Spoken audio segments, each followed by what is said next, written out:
Hey, everybody, let's finish this fucking series. Fear Street. Time to edit this kill count, post it up tomorrow, and be done with it. Fingers crossed.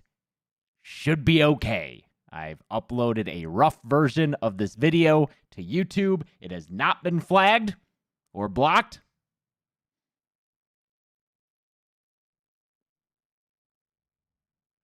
So let's get going. Let's get the final version done. And then be done with this fucking series. And then go back to 1 weeks for a little bit. Sorry. Need to recover. And then, in October.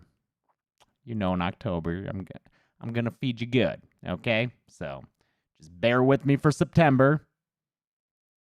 Let's fucking get this one done. All right? Cool. Brian Wilson loved the Candyman podcast. Thank you.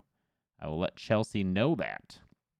Reminder, no podcast this week. Chelsea spent literally 3 whole days in bed due to, we think, food poisoning. Spent the whole first night throwing up. It was nasty. I tended to her. It was, haven't seen anything. She is now fine. Today is the first day where she's up and about and good, so I think it is behind her now. But that was like 3 just days that disappeared for her life. She just slept for like 16 hours a day. I think she needed it, though. But she's good now. Just no podcast. James had a typo in the title. Did I really? Let's see. What typo? Was it in the live stream? What does it say? Editing live stream for Fear Street Part 3, 1666 skill count. Editing live stream. Where's my typo? What? Nah. I don't believe you. Okay. Let's get editing. This one is this editing process is gonna be a little bit different. If you come in here and what music do I use in the kill count trailers? Thank you, 81-3. Specifically, the music used in the Death by Temptation and Pieces trailers. That's a question for Michael Seigan. I don't know the answer. He makes those. He made those and sent them my way. Lately, Zoran's been taking up the trailers as Mike's been busy. But that's a question for Michael. I don't know, mods. You want to shoot Mike that question, or remind me to shoot him that question, or remind Ben to shoot him that question? Ben, our new assistant. Doing great so far. Yeah, so this, if you've ever been to an editing live stream where I'm finishing up the video, you would probably notice a lot more bells and whistles in the timeline. The music would be there, the kill graphics, all that such. Right now, because of the very tight schedule on this video has to go out tomorrow morning. Bree, my longest standing editor, is currently doing all that stuff. I'm going to be going through the footage that Josh put in and just tweaking it, ever so slightly to make sure that it's exactly what I want it to be. He usually does a good job of doing that. And then when Bree sends me the timeline with all the bells and whistles on it, all I'll have to do is copy all this footage, paste it into there, and then we'll be good. Okay, so let's just get on adjusting this footage. Welcome to the Kill Count, where we tally up the victims in all our favorite horror movies. Thanks, Total Drama Rebooted. Hope you enjoy Candyman. I'm James A. Janice, and today we're looking at Fear Street Part 3, 1666, released on Netflix in 2021. Part 3 released on Netflix in 2021. Part 3 concludes the Fear Street trilogy with what ends up being 2 movies in one. The first being two movies in one. The first goes back to the 17th century to show the founding of Shadyside and Sunnyvale and the truth about Sarah Fear. This historical time jump is something the Fear Street books did as well, when they visited the Puritan Age in the spin-off series, The Fear Street Saga. The second half of Part 3 returns us to 1994 to tie everything together and finish off the big story. And I've said it before, but I'll say it again. It really sticks the landing. Everything comes forward. Thanks, Kyle Farmer, coming out tomorrow morning. Yeah! And then we'll be done with Fear Street. We'll be fucking done with Fear Street. It'll be in the rear view mirror, and I will be fucking putting that pedal to the metal, driving away from Fear Street. Get the fuck out of here, Fear Street.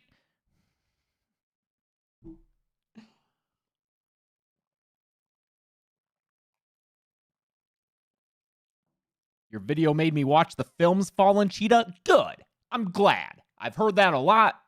I've heard that a lot of people checked out Fear Street because of the kill counts. I'm glad that that happened. I want people to watch these movies because I think that they appeal probably to a lot of people who maybe thought that they wouldn't appeal to. Glad that that happened. Hope Netflix knows that. Thanks, Anthony Burns. I'm glad that you're enjoying the Friday recounts. Yeah.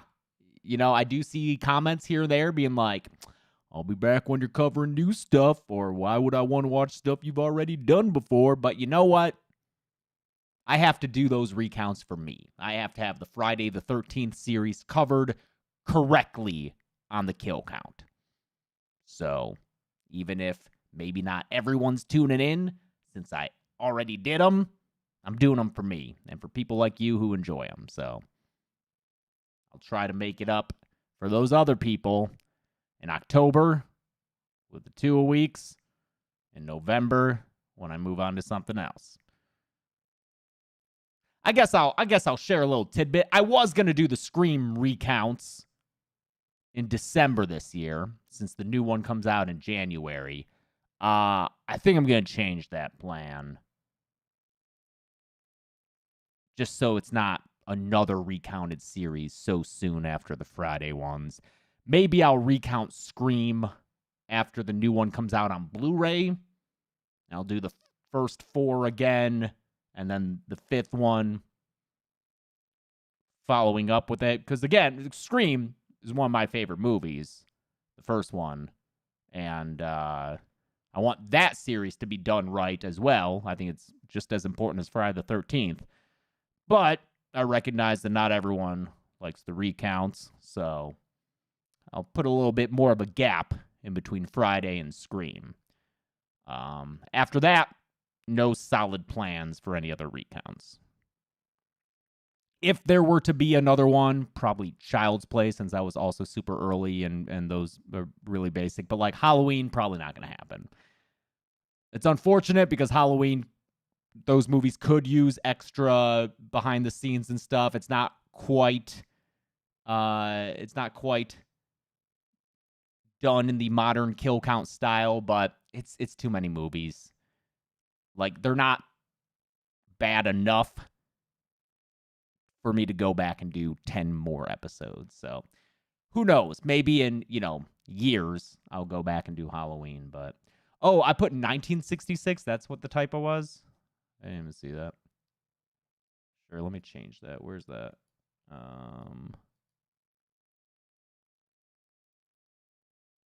Where does it say 1966?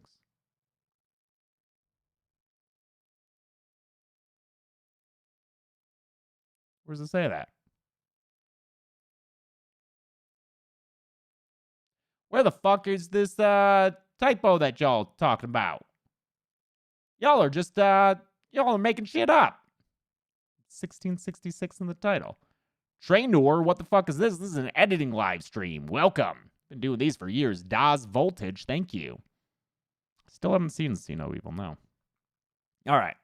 Anyway, back to this. The landing. Everything comes full circle, and the revelations are hella satisfying. I think the Fear Street films got better as they went on, and the 16th Street films got better as they went on. And the 1666 segment is my favorite of the series. By going back to the beginning, we learn things that reframe everything we've seen in the later eras. It shows that sometimes our history is based on lies, for history is written by the winners to make themselves look good. Best of all is the segment's payoff in terms of this trilogy's themes, like how being different can cause someone to be ostracized, and how those in power will sacrifice others if it means they get to stay in power. I also enjoy the depiction of youths having always been youths. They may wear cloaks and bonnets, and their drugs may be fermented fruit, but kids are always gonna find a way to have fun. We drank Applejack. We danced. We are young. That is not a crime. The problem Ooh, this is going to be an issue. I can't adjust timing if I'm waiting to get the stuff back from Bree. So I guess I'll do the timing stuff later. Oof, that's going to get a little messy, but... The problem comes from the way adults react to it. 1666 takes place in the settlement of Union, right before it split into Shadyside and Sunnyvale. We see the story 1666 takes place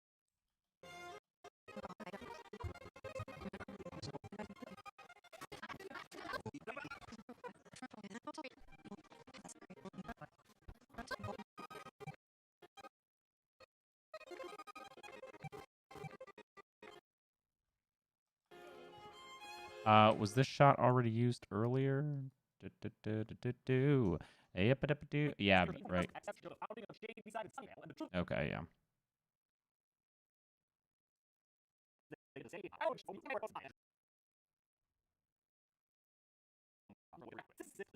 '66 takes place in the settlement of Union, right before it split into Shadyside and Sunnyvale. We see the story of Sarah Fear, as played by Kiana Madera, who of course plays Dina in Fear Street's 1994 storyline. To be clear though, the character we watch here is Sarah Fear. There's no actual time travel. Dina's just seeing Sarah's story through her own eyes, a result of having reunified her bones at the end of Part 2. Other actors from Part 2, and especially Part 1, are also here, all playing new characters who relate, especially Part 1, from Part 2, and especially from Part 2.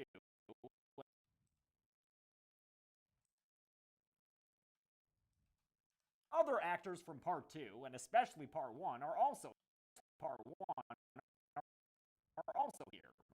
Especially Part 1 are also here, all playing new characters who especially Part 1 are also here, all playing new characters who relate to their modern-day counterparts. Sometimes, as with Benjamin Flores Jr. playing Sarah Fear's brother, the character is an ancestor in spirit only. Other times, like with Emily Rudd and Sadie Sink playing Abigail and Constance Berman, the characters are literal biological ancestors. The characters... Thank you, Harley Smith. You're opening your eyes to how much you would genuinely enjoy horror movies. That's great. Never get sick of hearing that. I do like to think that, you know, in however many years, 10, 15 years, I like to think that maybe some people will make horror movies and be like, got into it thanks to Dead Meat. And I'll be old and feeble and slowly nod my head and say, yes, that was a good thing I did.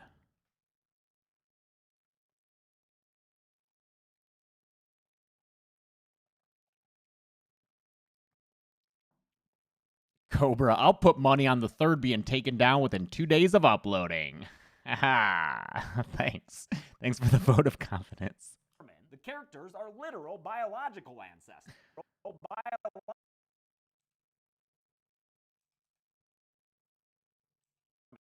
The characters are literal biological ancestors, in this case of Cindy and Ziggy Berman. To help sell the setting, they speak in an accent that doesn't work all the time. Shouldn't you be sleeping?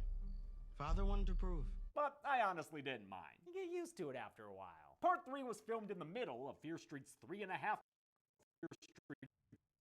I can't tell if that's like a problem that's gonna persist or. Fear Street's 3.5-month production. Thank you, Ben Ruffer. Fear Street's 3.5-month production schedule, since it uses... Oh, man, yeah. These weird fucking things sometimes happen, and like... One of the great things about... I don't know why. Like, it's not actually there in the file, so I think when I do the export, it won't actually be there, but it's still disconcerting to see.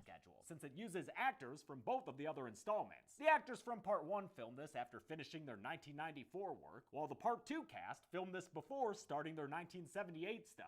Unlike Parts 1 and 2, 1666 doesn't really riff on a specific horror subgenre. Sure, it's similar to period horror, like The Witch or The Village. Thanks, 81-3. To be honest, I don't think about Thanksgiving 3 hardly ever. I know that it's like a meme within the community, and that's funny, but I don't ever think about it, as I'm just not gonna, you know, Thanksgiving's coming up. I got another movie that's not Thanksgiving 3 I'm going to cover. Unlike parts 1 and 2, 1666 doesn't really riff on a specific horror subgenre. Sure,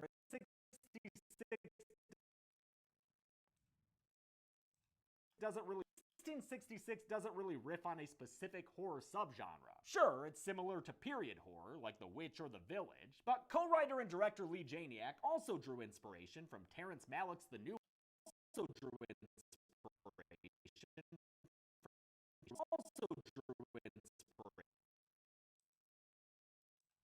also drew inspiration from Terrence Malick's The New inspiration from Terrence Thank you, Angus HK. I can't hide forever. Yeah, I fucking can. I really can. I can just... No Thanksgiving 3 here. Lee Janiak also drew inspiration from Terrence Malick's The New World, and the story is largely in the vein of The Crucible, which shows how women were subjugated as witches due to superstition and sexism. Will this blast from the past set a new Fear Street record for kills, or were things not as bloody in ye olden times? Only one way to find out. Let's get to the kills. The movie begins with another recap. Thanks for keeping us current, Fear Street. Or, I guess we're in the past now. That's cool too. 60 We're in the past now. That's cool too. 1666 to be exact, like the Devilman number.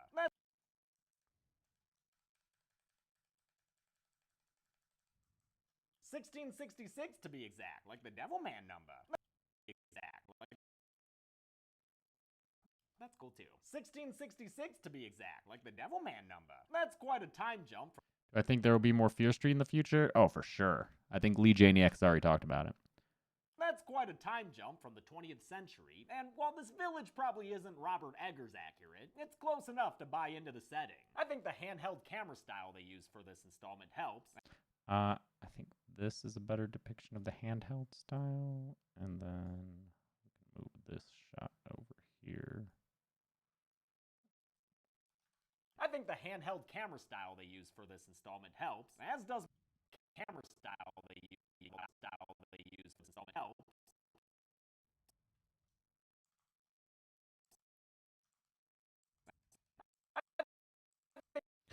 Thank you, 81 to 3. Favorite Jalo? Probably Deep Red, right? Pretty standard action. This pretty standard question. I think the handheld camera style they use for this installment helps, as does Marco Beltrami's colonial-sounding score. Oh, man, I love this score.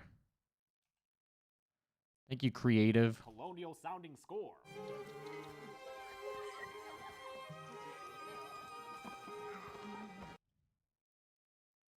And then just in case, I filmed... Which I sadly can't play a clip of for you because of copyright. But so far, I've uploaded versions with that little clip that seem to be okay. So it's like, it's the gamble. Do I want to leave it? I really want to play the score because I'm talking about it. It's movie commentary. That's what's happening. Oh, wait, did I just adjust timing? I can't do that. Yeah, I can't do that with the timing. Not with how I'm going about this. Okay. Trami's colonial-sounding score. Oh, but I did put this in after brief. Okay, I'll just have to remember that at 3.5 minutes. Part 3 tells a Sarah Fear story using actors from parts 1 and 2, something anthology series like American Horror Story do, further blurring the classification of this trilogy. I still think miniseries is apt. Sarah and her friends are planning a party tonight and RSVP to each other using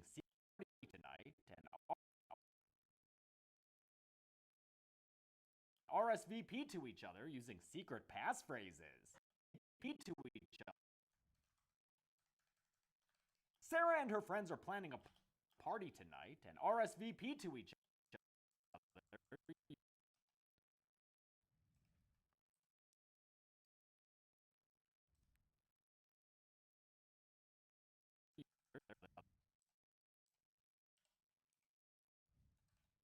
party tonight and RSVP to each other using secret passphrases. A full moon rises before nightfall. A good night to enjoy the fruits of the land. I'm coming too. Yeah, Constance Berman didn't get the memo. Sarah's best friend didn't get the memo. Sarah's best friend, huge quotes on that word, is Hannah Miller, the daughter of Union's pastor.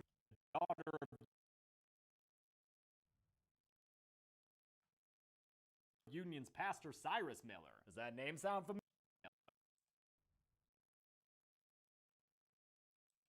Pastor Cyrus Miller.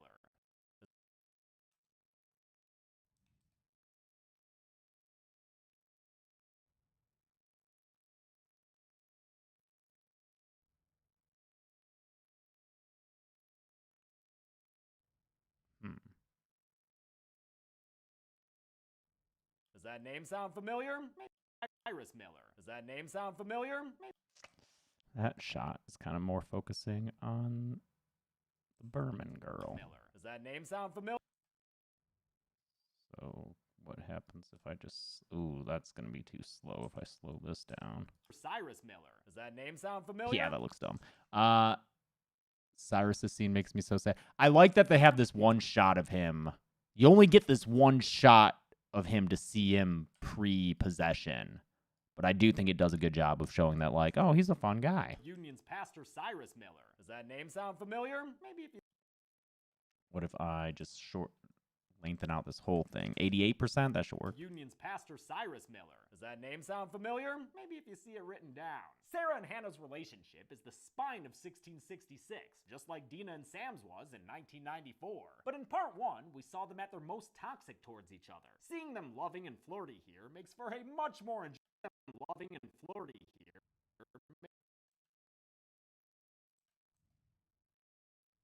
Seeing them loving and flirty here makes for a much more enjoyable love story, even if it's one Hannah's mother is suspicious and disapproving of. Between their friendship, quotes again, and all that speaking in code, you can already tell how Dina's gonna go from... Oh, Dina, no! No, that's not Dina, that's Sarah. Fuck. Was that written in the script? Was that written incorrectly in the script? If that's the case, then I'm going to have to ADR for sure. Damn it. I knew that was going to happen. I knew it was going to happen. Let's see. Dina. Please. Dina and... Yeah, how Dina's going to go from average town youth. Fuck. Damn it. That's the one time I fucked it up. Of course it happened. Of course it happened. Code, you can already tell how Dina's gonna go. Okay, I'll have to re-record that line. I really was hoping I wouldn't have to re-record anything. All right. You can already tell how Dina's gonna go from average town youth to witch of the week. Doesn't help that the town drunk Tommy hangs on to her saying shit like this. I see the darkness in you, girl. Go wash your hair, Tommy. Billy Loomis looking motherfucker. Lee Janiak was so impressed by actor McCabe Sly as he filmed his 1666 segment that she gave him a bigger part when they moved on to shoot 1978. The Nightwing Killer used to be masked very early in 1978. And then McCabe was just so amazing that I was like, why are we putting a mask on you 20 pages in? Let's like watch you be Tommy. Let's watch you become this awful monster, and then we'll get to the mask at the end. And so that was really motivated by how amazing he was. Good call. I think everyone enjoyed seeing bagless Tommy Slater as Part 2's main villain. That night, Sarah conspires to go see the town's current witchy woman with Hannah and their friend Lizzie, the analog character to Part 1's Kate. This woman, the widow Mary, lives in a shack in the wood. I don't know how that became a thing, but...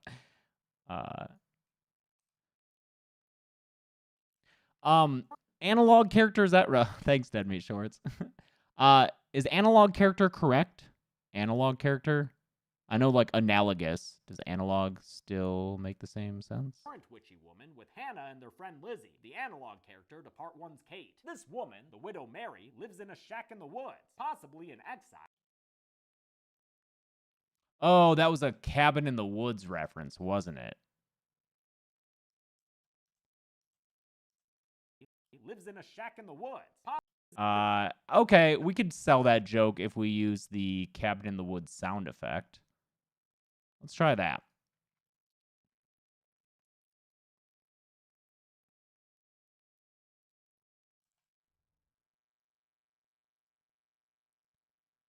Analog, a person. Yes, okay, that's what I thought.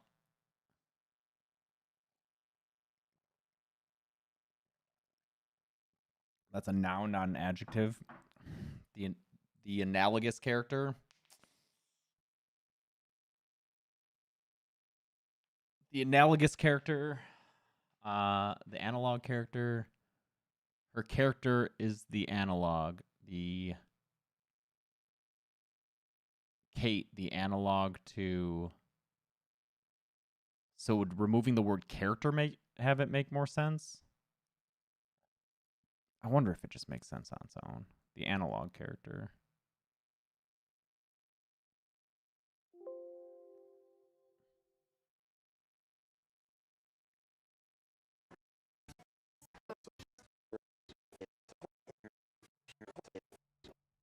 We haven't had a glitch today.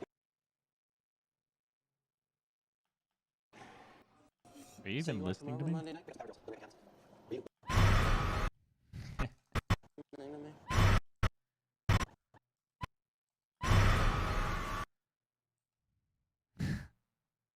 What a stupid joke.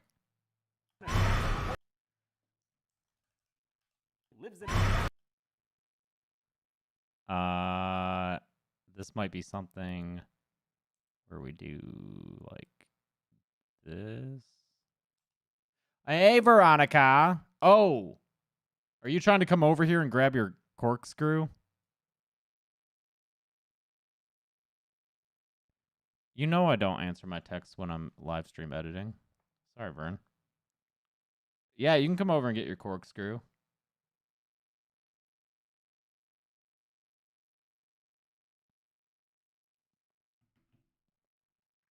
I know that I'm fucking with the timing of stuff, so I'll have to adjust it back. Harry lives in a shack in the woods.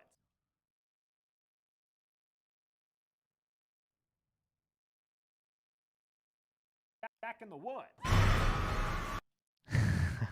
I kind of like that stupid joke. That's a Josh joke right there then. Cool. Widow Mary lives in a shack in the woods.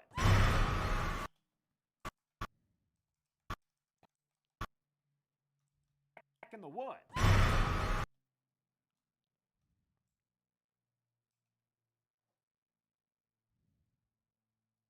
Harry lives in a shack in the woods. Possibly in exile. That was a stupid joke. I love it. Shack in the woods. Possibly in exile for falling in love with a native man. Yeah. Lucy's eye looks better? Good. Okay. Good. Thank you. This morning, Lucy's eye was like just super wet. I think just a hair got in it or something. I don't like true crime stuff. I'm not that into it. Chelsea is, though. I feel like women tend to be. Possibly in exile for falling in love with a native man. The Union youths occasionally visit her for ye olde medicine and ye olde medicine and ye olde drug. Visit her for ye olde medicine and ye olde medicine and ye olde drugs. Ye olde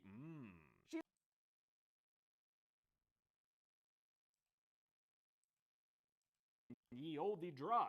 Ye olde She's also got a neat collection of witchy literature. Literature? But that doesn't mean you should read from it aloud, Sarah.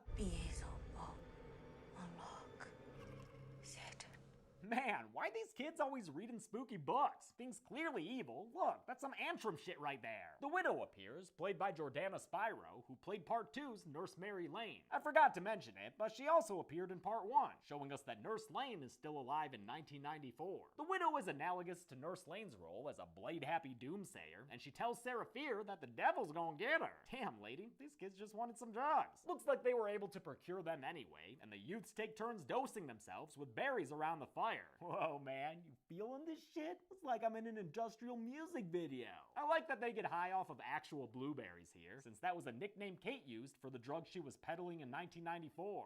Blueberries and bananas? Vicodin and Percocet. Sarah and Hannah start eyeing each other, but an oafish lad named Caleb is interested too. He's played by Jeremy Ford, who was Sam Sunnyvale boyfriend Peter. Sarah comes to Hannah's rescue with a slap and a stock sound effect, and makes fun of Caleb's boner right in front of everyone else. Haha, look, he's got a boner. Drugged up and horny, Sarah and Hannah tee-hee into the woods and finally begin to act upon their long-suppressed latent feelings. This is wrong. This doesn't feel wrong. This is the first time these two have done something like this, and again, the beginning of this relationship is so much better to watch than the end. Tell me to stop and I shall. No, by all means, please proceed. Normalize all of this. Just keep in mind how dangerous it'd be if... By all means.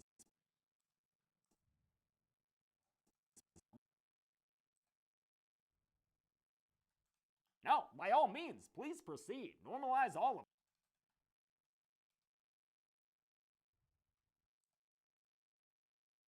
Normalize all of this. Just keep in mind...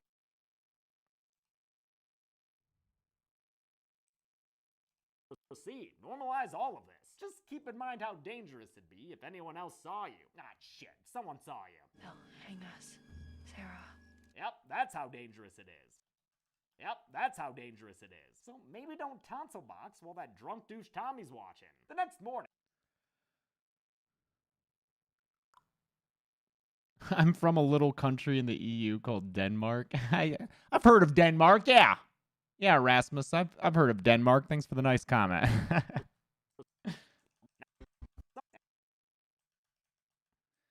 This one goes out to a little place known as Denmark. Drugged up and horny, Sarah and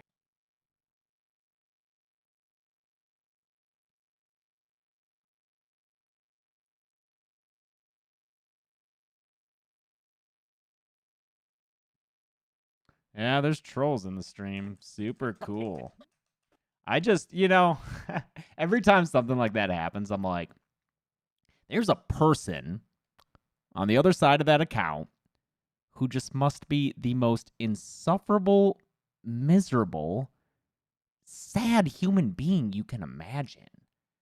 Like, what is so wrong in your life that the thing that you want to do for entertainment is hop in an editing live stream for like a mid-tier YouTuber and just be a dick?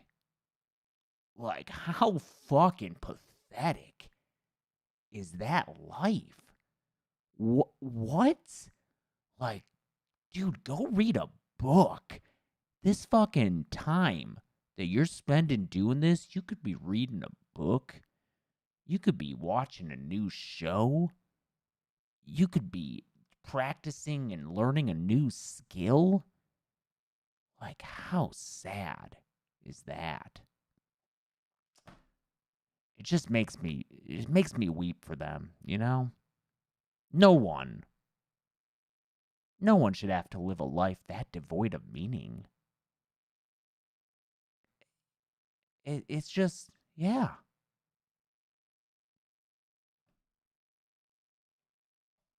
Slap and a stock sound effect, and makes fun of Caleb's boner right in front of everyone else. Haha, look, he's got a boner. Drugged up and horny, Sarah and Hannah tee-hee into the...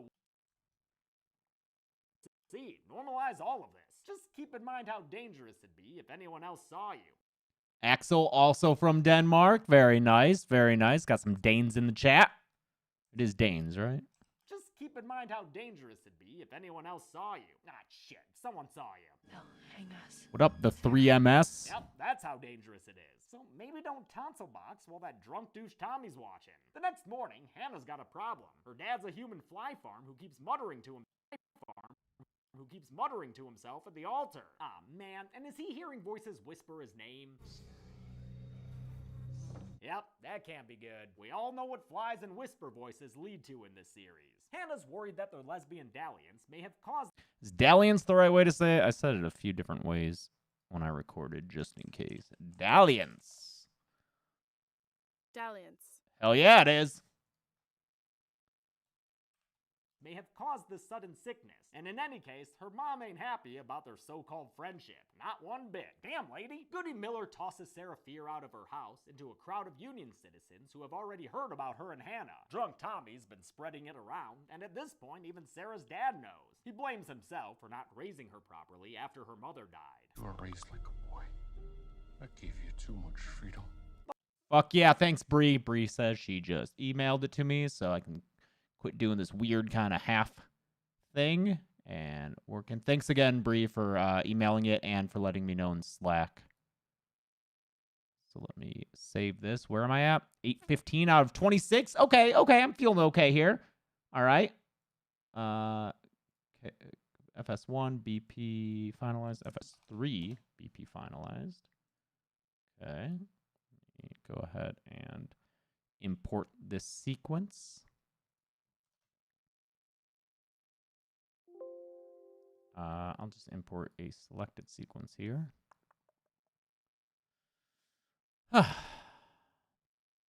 Thank you for those words, 3MS. And thank you, Sierra the Weeb, for saying that you appreciate the mods. Also, you, Spencer Schwartz. Because, yep, the mods, they help a lot. And, you know, I like to think that most of the time their job's not too difficult, but sometimes you get just the saddest, most pathetic, miserable people in the world hopping into the live stream and just trying to spread their misery to other people. And the mods have to deal with that. So thank you, mods, for handling that shit.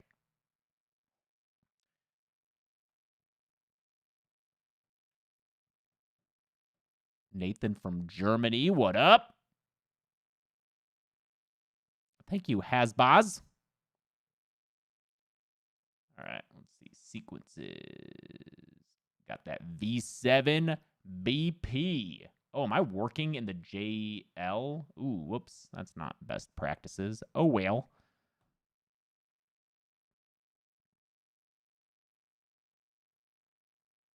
It's James from the Kill Count. That's right, Gray Matter. What up? That's me. Oh, what is all this popping in here? Where'd that sequence go? I just want that sequence. Franchise movie files. What? Is this an empty bin? What's this? We are going to have to get a server going because things, Dropbox and all that, that just makes everything so messy. Where would this be then? What's going on here? What the frig? Is this an empty bin? What is going on here? Okay, let's see. If I close this, sequences. Oh, there it is. Series elements. So I can just throw, okay, CTA elements. Jesus. Okay, CTA elements. Pop up there. Empty bin, empty bin. This is a BTS for Fear Street 1. So we can close that, open up Fear Street 1. Put this in BTS. Okay, empty bin, empty bin. And then, oh, fuck. Oh, there's BP, V7. So here's V8, Jadge. And then before I forget, let's just go ahead and grab all this stuff I've been working on. What did I adjust the sound of? Oh, yeah, it was the Cabin in the Woods thing. So what happens if I grab, for instance, this, and if I paste it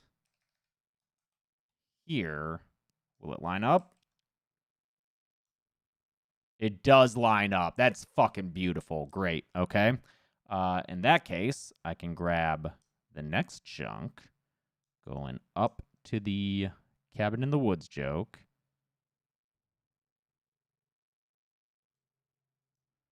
And hopefully that'll also paste real nice and proper. This one doesn't look like it did. No. I must have fucked with something. Whoops. Okay. Well, let's do it in smaller chunks then. So I'm going to grab this chunk. Let's see what happens. Does this work? No, it does not. Is this? Oh, it's because I did that that sound up. Whoops. Okay, so should do a funhouse kill count. Yeah, should I? Should I do a funhouse kill count? All right, so that works. I can grab the sound up, paste that in here, get rid of me saying I can't include it because I'm gonna try to anyway. And then everything after that should work fine, hopefully. Unless I fucked with it even more.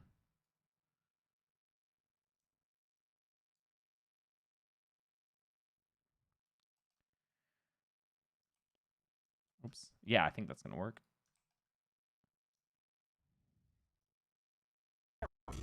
Lives in a shack in the woods.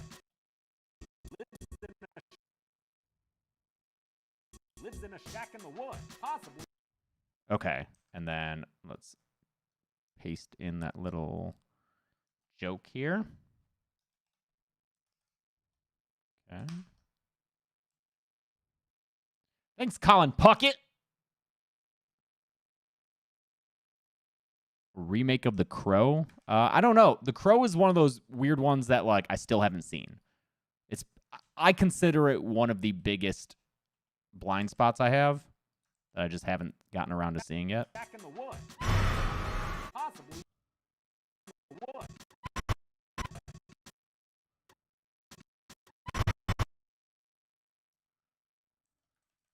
In the woods. Possibly.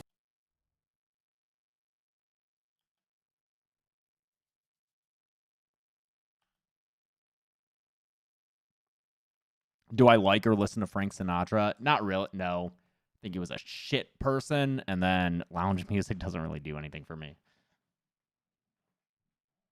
Possibly an exile. Shack in the woods.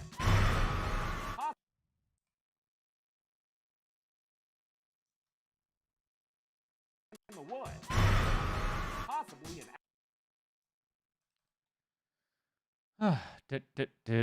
Okay, and then what point did I get to? It was like, from Slovakia, Mario Jan Haliena.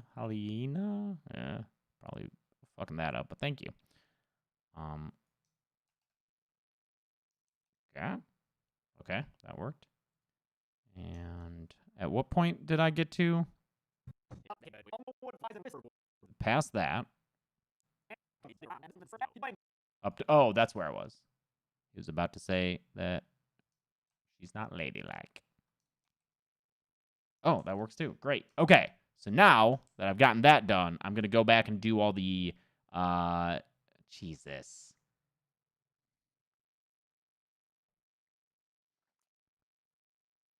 I see. Yep. All right.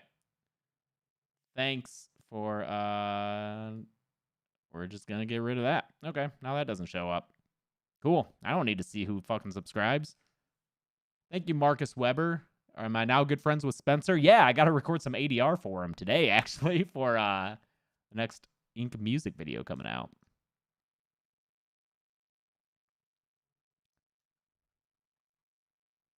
All right, so now I'm going to go back and check out these sound ups.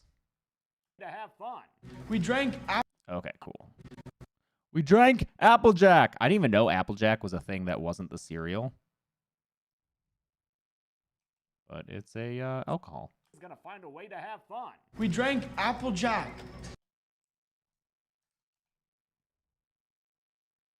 He's gonna find a way to have fun. We drank Applejack. He's gonna find a way to have fun. We drank Applejack. We danced. We are young. That is not a crime. The problem comes from the way it. Okay. Sound up's good. Oh, do these music clips need the transitions? Yeah. Doesn't work all the time. Shouldn't you be sleeping? Shouldn't you be sleeping? You guys hear Zoran's accent in the trailer he did for this kill count? That was so good. I could never do an accent like that. Doesn't work all the time. Shouldn't you be sleeping? Shouldn't you be sleeping? Doesn't work all the time. Shouldn't you be sleeping? Doesn't work all the time. Shouldn't you be sleeping? Father wanted to prove.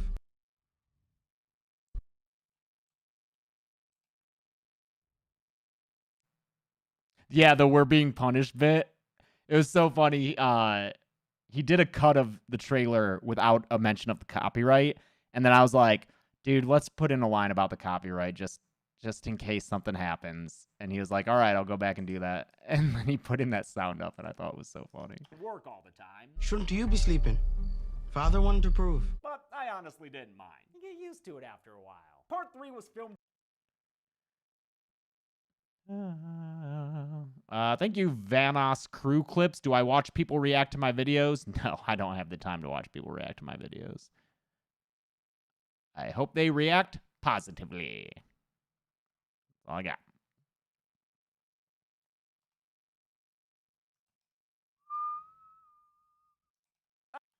I honestly didn't mind. You get used to it after a while. Part 3 was filmed in the middle. You get used to it after a while. Part 3 was filmed in the middle of Fear Street's 3. All right. Let's check any other sound ups. To the kills.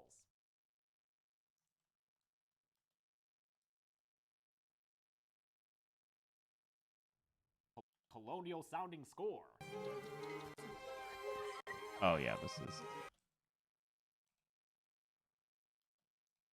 Trami's colonial sounding score.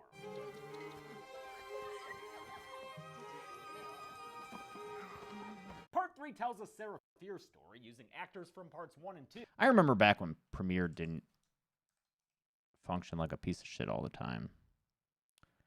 Wonder if I just got a different brand graphics card that doesn't work as well with it. I don't know. Thanks, Deanie. I'd like to, yeah. Trami's colonial sounding score. Sounding score. Hey, John Riel Bassinio. Good to hear. Thank you. Score.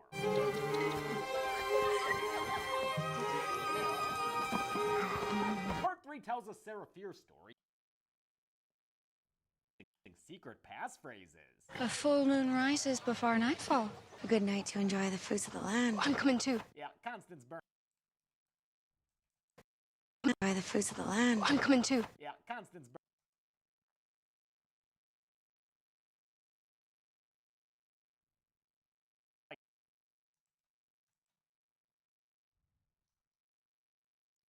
Good night to enjoy the fruits of the land. Like this. I see the darkness. Saying shit like this. I see. Yeah, this is definitely my favorite of the Fear Streets. Like this. I see. The boots of the lamb? I don't think that's quite what they were saying. Like this. I see the darkness in you, girl. Go wash your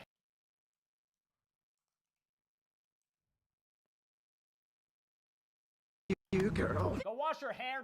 Go wash your hair, Tommy. Billy Loomis looking motherfucker. Lee Janie. Billy Loomis looking motherfucker. Lee Janie onto her saying the town drunk Tommy hangs on to her saying shit like this. I see the darkness in you, girl. Go wash your hair, Tommy. Billy Loomis.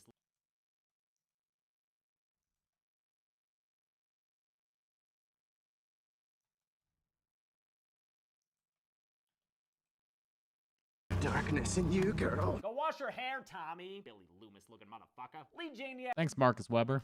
was so impressed by actor McCabe Sly as he filmed his 1666 segment that she gave him a bigger part when they moved on to shoot 1978. The Nightwing.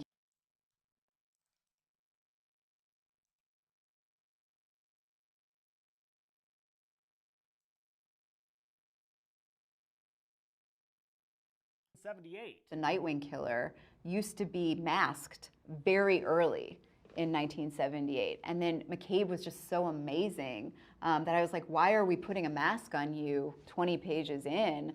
Let's like watch you be Tommy. Let's watch you become this awful monster, and then we'll get to the mask at the end. And so that was really motivated by how amazing he was. Good call.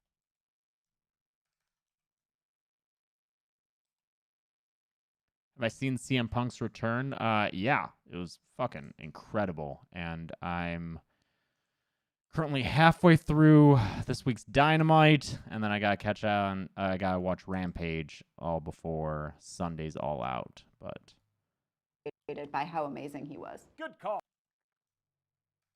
I haven't watched SmackDown. Last thing with WWE I watched was SummerSlam. I wanted to keep watching SmackDown because like Brock came back. That'd be kind of cool, him and Roman, but I haven't had the time. By how amazing. And when it comes down to like picking, like, oh, I have a minute to watch some wrestling, I'm gonna catch up on AEW instead. It's better. Amazing he was. Good call. I think everyone Motivated by how amazing he was. Good call. One frame later, I think.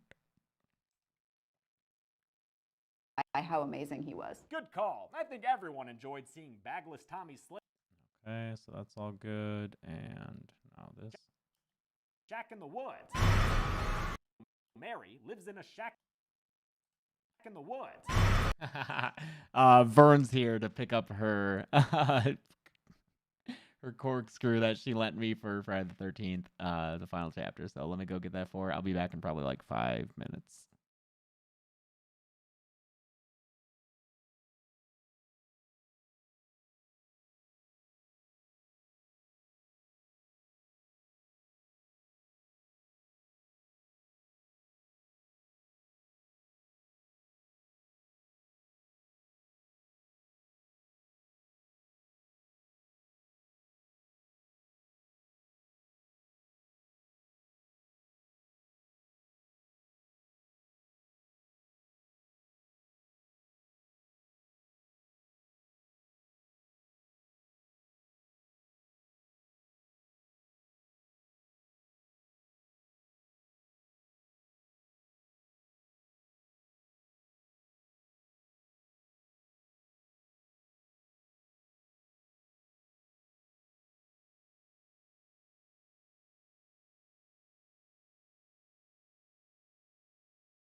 Hello, sorry about that. Just catching up with our previous assistant, Veronica. So, I'm back. She's great. Good to see In her. a shack in the woods. Possibly an Harry lives in a shack in the woods. Possibly in exile for falling in love with a native. Sarah. Can't believe I gotta record a line of ADR. God damn it. Sarah.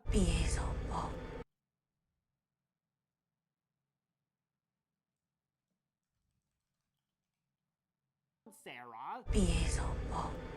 Unlock. Set. Why are you saying Satan, Sarah?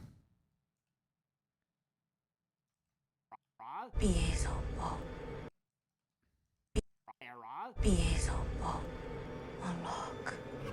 Set. Man, why these kids always reading spooky books? Things clearly evil. Look, that's some Antrim shit right there. The widow appears, played by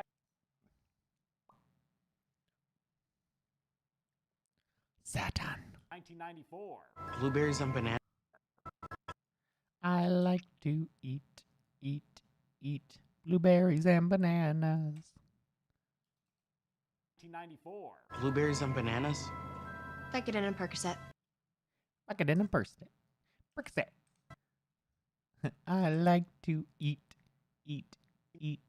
Vicodin and Percocet. 94. Blueberries and bananas. 94. Blueberries and bananas. Vicodin and Percocet. Sarah and Hannah.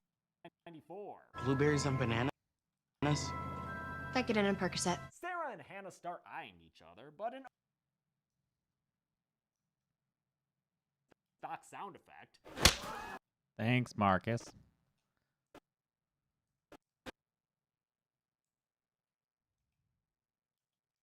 Sound effect.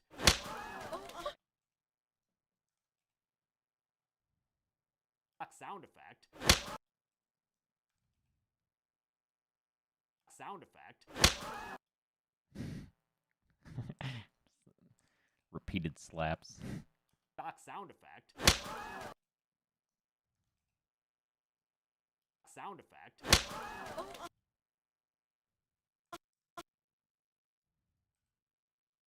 Sound effect. And makes A little moan there, almost at the end there. sound effect. I can't believe some people think that 1666 was the weakest. It's by far my favorite of the trilogy. And a stock sound effect. And makes fun of Caleb. Sound effect. Oh, thank you, John Wickadator.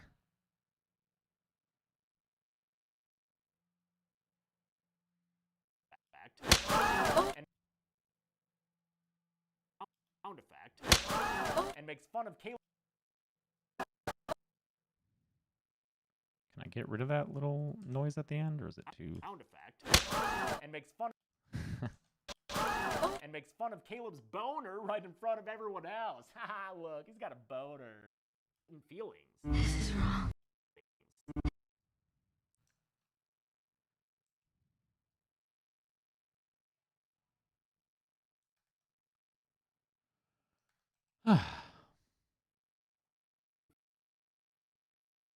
Feelings. This is wrong. This doesn't feel wrong. This is the I wonder if it'd be easier to hear if I isolate the center channel. 'Cause I feel like they're whispering and that music's playing over it. Let's see. latent feelings. This is wrong. This doesn't feel wrong. This is the first. Sounds about the same. No, thank you, John Wickinator. Thank you. Thank you. First time these much than the end. Tell me to stop and I shall.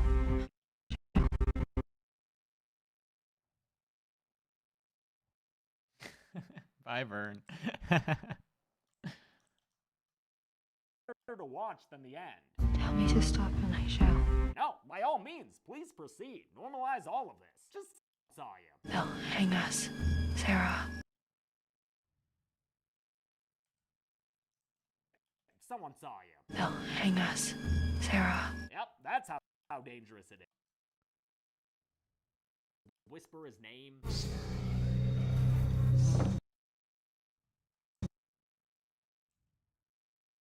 Oops.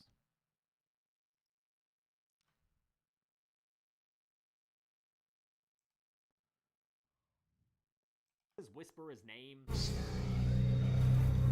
Yep, that can't be good. We all know what flies in whisper voice. Her properly after her mother died. You were raised like a boy. That gave you too much freedom. The whole fear house. Much freedom. Thanks, Chris Hart Jr.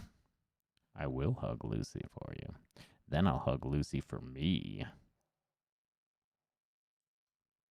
All right, now we are caught up. And at this point, even Sarah's dad knows. He blames himself for not raising her properly after her mother died. You were raised like a boy.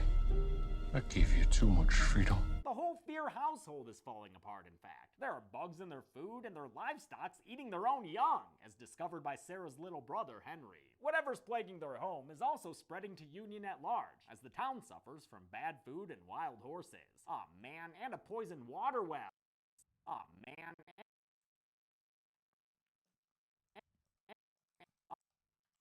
Horses. And a poisoned water. I think I said "aw man" too many times in this one, so I'll just take out that "aw man."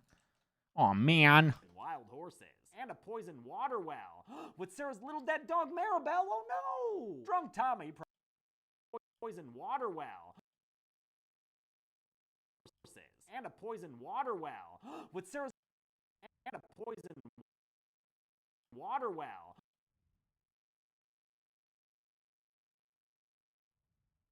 Wild horses. And a poisoned water well.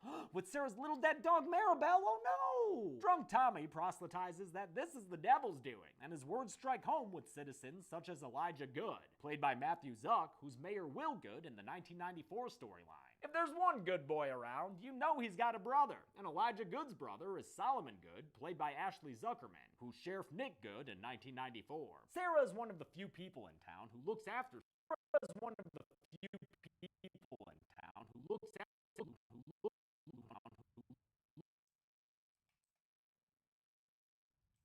one of the few people in town who looks after Solomon, who moved outside the settlement after his child and wife died. Though Sarah's dad wants her to marry Solomon, she thinks of him as a friend, a close friend she can confide in. She admits that she's afraid she did cause the town's news hardships because of the town's news hardships. News hardships? Cause the town's news hardships. News hardships? No, new hardships. Food and their livestock taking their home. Aw, man. Maribel, what are you doing? And his words strike home. Zuck, who's Mayor Will Good in the Nightman, who Sarah is one of the few people in town who looks. Sarah's dad wants her to marry Solomon. She thinks of him as a friend, a close friend who she can confide in. She admits that she's afraid she did cause the town's new hardships because of. There we go. Cause the town's new. She admits that she's afraid she did.